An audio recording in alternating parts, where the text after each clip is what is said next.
Will Jet Airways manage to fly this year? If that happens, Jet Airways will be the first bankrupt airline which will be revived under the insolvency process. Back to the airline boardroom after almost 2 years, Sanjeev Kapoor now has a job which has no precedence, to take back Jet Airways, which has been grounded for 3 years now, back to skies. The airline shut operations in April 2019 after getting under a pile of debt and bankers' refusal for any fresh funding. Kapoor was the Chief Strategy and Commercial Officer at Vistara, and oversaw strategy, marketing, network planning, and expects that the airline will have its first flight sometime during the third quarter of this year. If that happens, Jet Airways will be the first bankrupt airline which will be revived under the insolvency process. I have a lot of passion for the industry.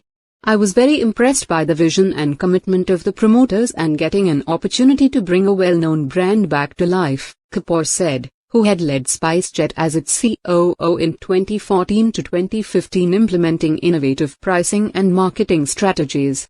The new Jet Airways will be a full-service carrier with smaller business class and a large economy class. But Kapoor said that he was not looking at making economy class passengers pay for their meals. Economy doesn't mean no frills. When I say that our economy class has to be competitive in the price point that other airlines operate, it doesn't mean that we are becoming an no-frills carrier. What I mean is that we cannot have a cost structure which is not competitive. We cannot be a legacy full-service carrier because that is a dying model, but there are many ways to reduce the cost and yet not become no-frills. That is what we are focused on, Kapoor said. The airline is negotiating with lessors for acquiring aircraft from the secondary market. We will obviously be not starting with brand new aircraft directly from manufacturers due to the lead time for delivery, but there are choices, both new and not new aircraft, available with lessors, he said. Kapoor said that the airline doesn't intend to start a sub-brand for low-cost products as the original Jet Airways had in the form of Jetlight. We want to learn from our own past and also from others. We are clear that we are not going to confuse our customers, Kapoor said. However, the airline has still got a lot of work to do before it can start business. The prospective new owners, the Jalan Kalrak Consortium, have sought from the insolvency court an additional 60 days to fulfill conditions that are required for implementation of the revival plan.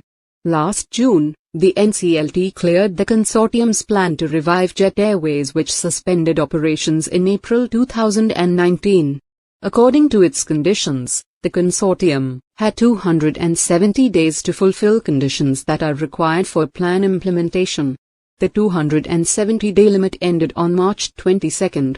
While the consortium had petitioned aviation regulator DGCA to waiver off some steps for securing an air operator's permit, including approving flight to show that a system is in place to operate aircraft safely, DGCA said the airline will have to fulfill all steps of the licensing process as it is grounded for more than 2 years.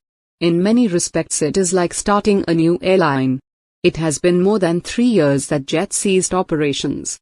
The ownership has changed.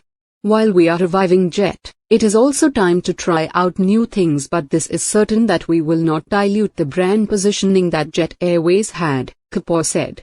Out of the 200 employees that the company currently has on roll, most of them are former employees of Jet Airways. Kapoor said he will prefer to hire former Jet Airways employees if they fulfill all conditions. However, even after resumption, the airline will have to negotiate headwinds of increased competition at a time when fuel costs are at a record high. Beside existing competition, which includes market leader Indigo and a resurgent Air India under the Tata Group, the billionaire Rakesh Jhunjhunwala-backed Akasa Air plans to launch its first commercial flight around June. Fuel prices are a huge challenge, but we hope that the price will subside soon. It's a difficult time to be flying, but every airline is dealing with this problem. We believe that there is wide space available for a new airline in India, Kapoor said.